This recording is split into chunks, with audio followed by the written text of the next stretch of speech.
So I kind of want to discuss more about twin flame energy, okay? But particularly more into what a twin flame really is, as far as pertaining to like a person, Like, I know there's a general like definition of a twin flame being somebody that you share the same soul with, okay? And that's it's kind of true, you know. It is, but I also believe that, you know, it's not for everyone, I don't think. And, I'm not saying that to discourage anybody, but I don't believe that, you know, that every single person in this world, like, has this other divine being, that they share a soul with. I mean, I could be wrong, but I don't think it to be true. But what I do believe is that, there are people that we have had past lives with. I do believe in past lives. And I have reasons for believing it. I've known other people in my life who,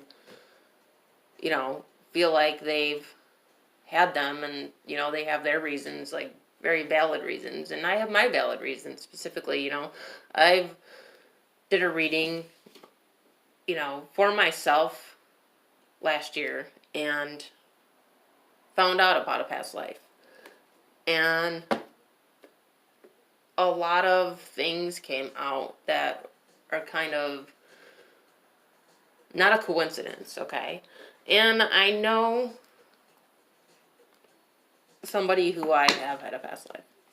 It's not somebody that is in my life, and it's not somebody that,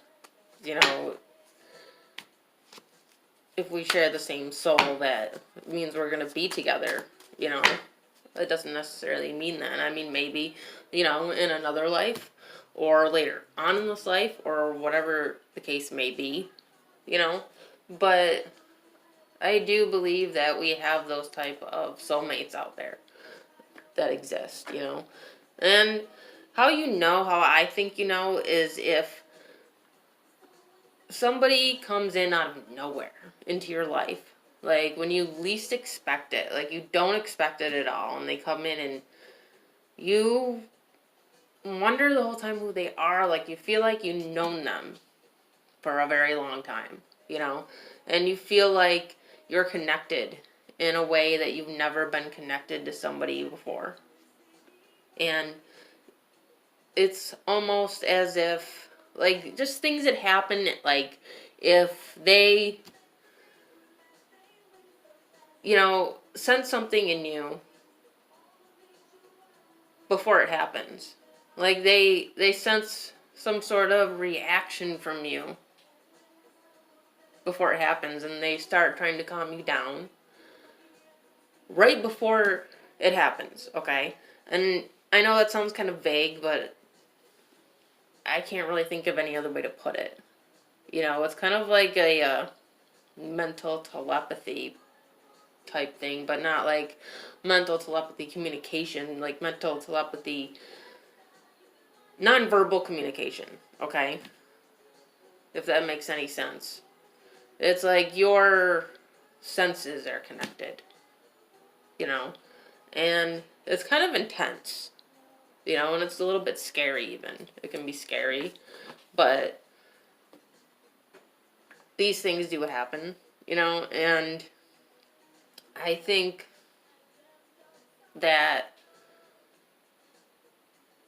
it's hard when they find somebody like that and then they leave our lives, It's like almost like an excruciating pain mentally and maybe even physically, for a little while. It's like it's that you're connected, and even when you're apart you still feel connected to them, and I don't mean like you necessarily can like feel things they feel and stuff like that. I mean, maybe, but you're just connected spiritually, And it can be hard to have to, like, you know, that you have to let go of somebody like that, you know, and, but either way, it's kind of like, if you're connected like that, I mean, there's going to be a point in time where you come together, if not another life or in this life, you know, it's, and if you already did in this life, then you did come together, you know, and if it's meant to happen again, it will, and if it doesn't, that's okay, you know. There's other soulmates out there for us, you know. They just have to pop into our lives, you know. It just has to happen, you know. The universe puts them there when it's time, you know. So with that being said, that's kind of like a little chat on twin flame energy. If you enjoyed it, if you did, you can subscribe to my channel if you'd like for more videos. Alright, I'll see you later.